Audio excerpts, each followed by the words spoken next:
Good morning. Thank you very much, Julia Dannat, for your wonderful introduction.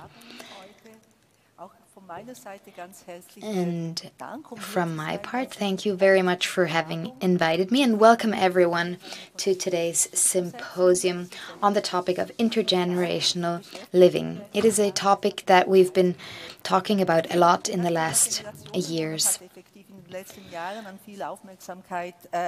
It gained a lot of attention in the last years and is connected to a lot of expectations in many different people.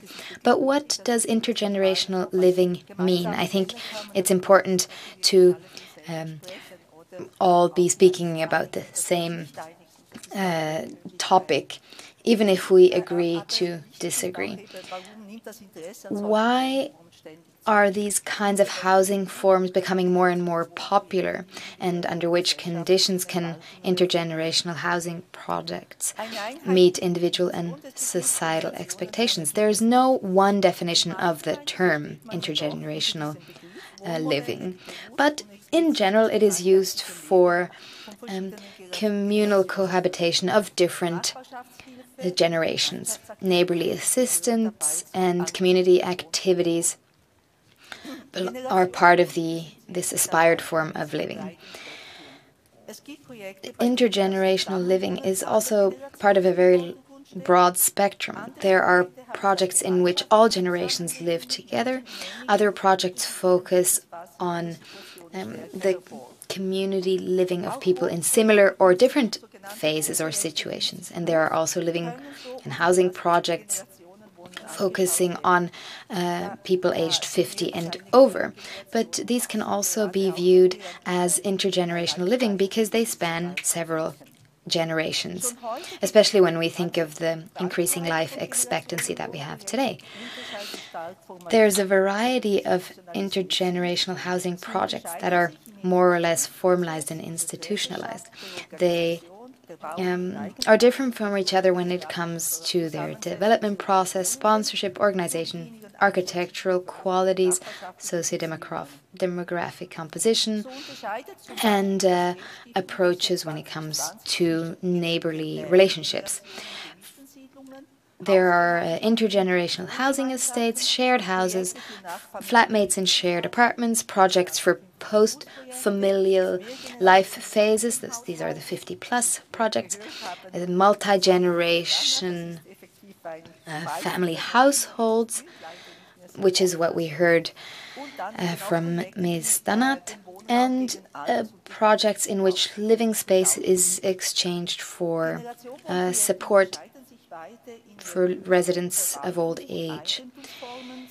They also differentiate when it comes to size, management, ownership, and financing. And the generational mix of generations depends on the projects. And that also has to do with the size and the different living space typologies. One key characteristic are the community infrastructure. Several projects have ambitious social sustainability goals and want or have as a focus a climate-friendly society.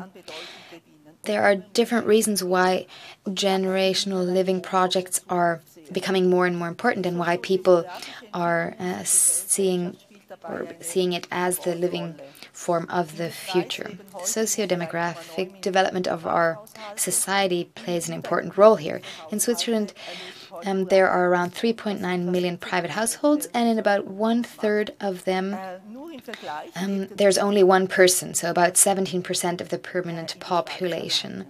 In 1970, only about 7% of all people in Switzerland lived on their own. The share of one-person households is high, especially in elderly people, and there's an upwards tendency. 33% of people who are over 65 live on their own, and when it comes to women over 75, it's 57%. The number of elderly people or older people who have no children or who don't have very close contact with them because of increasing mobility is increasing. People can't count on intergenerational solidarity within the family. And this is why intergenerational contacts outside of the family union become more important. They can mitigate prejudice and stigmatization. They bring together different age groups, and that is important for these people. But we also need innovative forms of housing and living for ecological reasons. One-person households take up about 79 square meters of living space, which is 34 square meters more than the Swiss average of 45 square meters. When it comes to over 65-year-olds who live on their own, they take up about 90 square meters per person. And about 25% of over 65-year-olds live in a 4-room apartment on their own. So they are living in apartments that are too big for them. But in order to do that, they need attractive and affordable alternatives and options in which this loss of private space is compensated by community areas and the creation of a very lively neighborhood. These generational living projects have huge benefits, but of course there are also different challenges. How can a good foundation for intergenerational neighborhood relationships be created? How can architecture promote a sense of community through spatial elements? What is the perfect mix of living typologies? Which shared spaces are needed? What can developers do to implement intergenerational housing projects? And what has to be taken into consideration when planning these kinds of projects? And of course, there are no easy answers to these questions, but there's a lot that we have to discuss. Internationally renowned experts have their inputs ready and will be presenting them to us today. I wish you a wonderful day, and I'm looking forward to spending the day with you. Thank you so much and enjoy the day.